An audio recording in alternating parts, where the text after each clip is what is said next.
for OakBend Medical Center in Richmond, Texas, coming to you today with another Cup of Joe, conversation about healthcare topics that we all need to know to protect our health.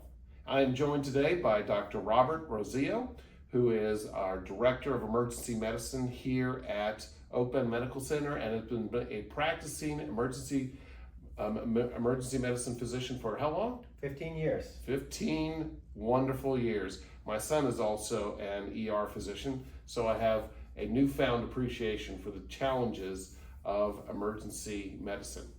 So we are in the middle of the summer, nice and cool in Houston. Absolutely. And it's probably appropriate, and I especially reflect on this because I like to work outside personally. I'm 65 years old, and I've noticed that I seem to be more susceptible to the heat. I don't know why. I don't know whether I'm not hydrating or what have you, but are you seeing an increase in heat-related emergencies in the emergency departments that you practice at, where you practice? Joe, what a great question, specifically knowing that we're in Houston. And not only do we have to think about heat and the actual, what temperature is it out today, but understand that we all understand the Houston humidity. With that humidity, that really creates a scenario where our body is just not that good at cooling.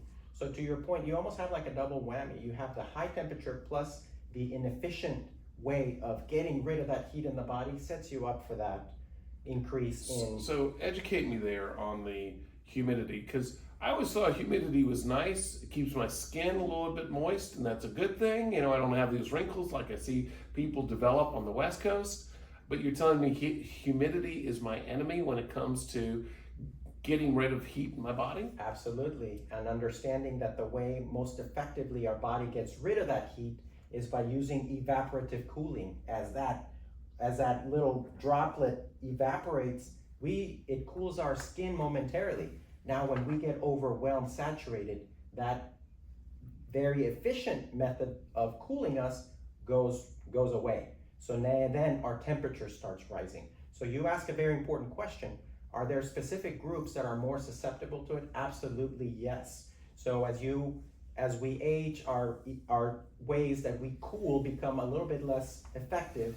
So yes, definitely age has a factor. Also, if you have chronic medical conditions, and overall as a whole, yes, heat-related illnesses and even deaths have increased year over year. Now, if you look at the amount of heat-related mortality, just looking from 1999 to 2023, we saw an over 100% increase in those deaths.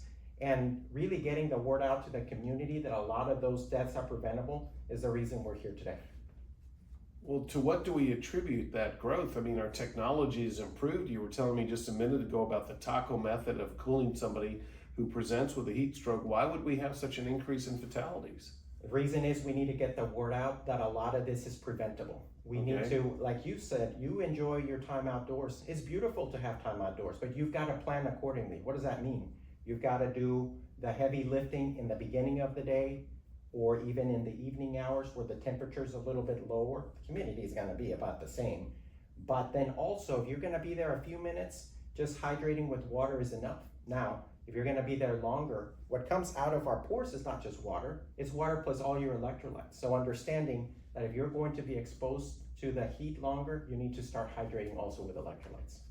So what kind of products have electrolytes? A lot of the commercial products available, you can go to your big stores. And all those. Go to your big store, and they have essentially a mixture that mixes that perfectly to your body physiology. So they have a mixture of sodium, potassium, magnesium, all of those essential electrolytes that not only are needed because we are getting them out through our skin, but also those electrolytes allow you to absorb the water in. So they carry a dual purpose, replete what's coming out, and then the dual purpose is also to allow the water to stay in. If you just drink plain old water, you'll pee it right out. You've had that experience where you drink water and you're like, oh my gosh, I'm going to the restroom 1 hour later, 30 minutes, 1 hour because of that. You need the electrolytes to help you hold in the water. Oh, wow. So one of the things I always struggle with is how much water do I drink? How much electrolytes do I drink? Because frankly, you know, my thirst, takes me down one path, but I don't think I'm drinking enough just based on how thirsty I am. So is your thirst your barometer of whether you should be drinking more, or is there some other way to know whether you're drinking enough fluids when you're working outside? If you're working outside, start looking for, so your body will tell you symptoms. If Okay. you're not drinking enough, you stand up, you feel just a little bit lightheaded. You feel that little bit of dark, that little bit of getting a little bit black. You feel your heart rate. The heart is just a pump simply. Okay. If you don't have enough fluid, that pump works harder and faster. Oh. So you feel your heartbeat a little bit faster. You stand up, you Okay. feel a little lightheaded. Those heat cramps, those are all very early signs that in this spectrum from heat exhaustion to a heat stroke, that you're moving into that scenario. So pay attention not only to your thirst, you're right, but also those other symptoms as that dehydration and heat exhaustion gets worse. Okay.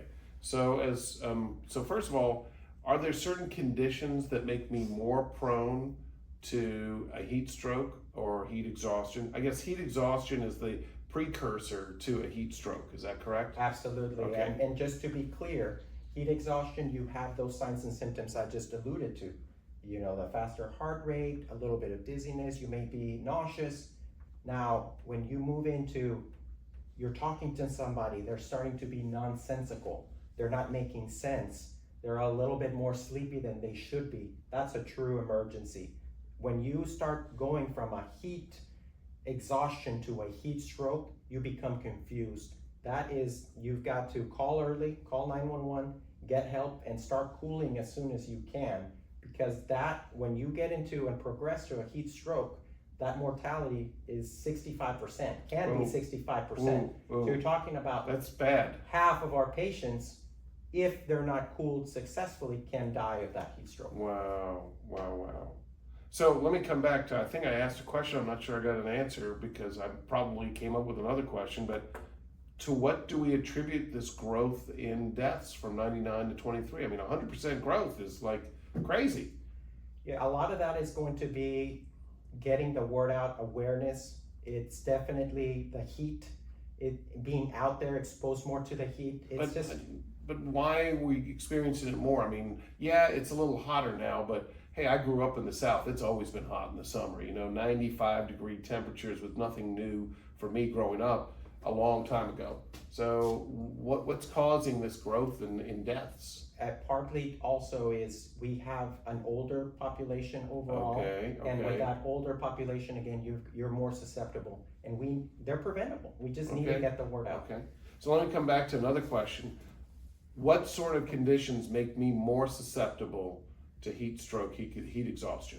Age, okay. Diabetes, really any chronic medical problem that essentially creates a strain on your heart, any medical problem that keeps your effective cooling mechanism down. So diabetes, problems with your vascular circulation, congestive heart failure, all of those pieces will make it harder for your body to cool when it needs to cool rapidly.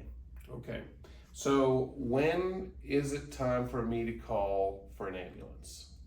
The straight answer there is pay attention to those symptoms, but more than anything, when you start getting confused, foggy, usually when we see someone in heat stroke, understand that a normal body temperature is around 98 degrees Fahrenheit taken by a thermometer. Heat stroke, you start getting into 104, 106. When that happens, that's a 3-alarm fire, as we talked about. Up to more than half of the people will die if untreated. If you treat someone with heat stroke, that mortality drops drastically. You're talking about we can do 0% mortality if we treat them effectively, up maybe 3%. So again, the treatment is very effective. We just need to recognize and treat early. Okay, so let's wrap up here. What are the biggest misconceptions about heat-related illnesses that you see people like they say, well, this is okay, I can do this all day long? What are those misconceptions that if you had anything you wanted to say, just do not believe this? What is this? This is that your body can push through it safely. Okay. We honestly always, especially younger athletes, I can do this, I got this. No, you can die from heat stroke. You cannot push through your body. Listen to your body, understand your body. When that gradient goes from a mild cramp to some nausea to now you're confused, again, 3-alarm fire, recognize early, call early, get treated. If you're at a scene with somebody that you're concerned about heat stroke, get them out of the sun, remove extra loose clothing that they don't need, cool as best as you can. You mentioned getting them into some sort of cool bath, absolutely.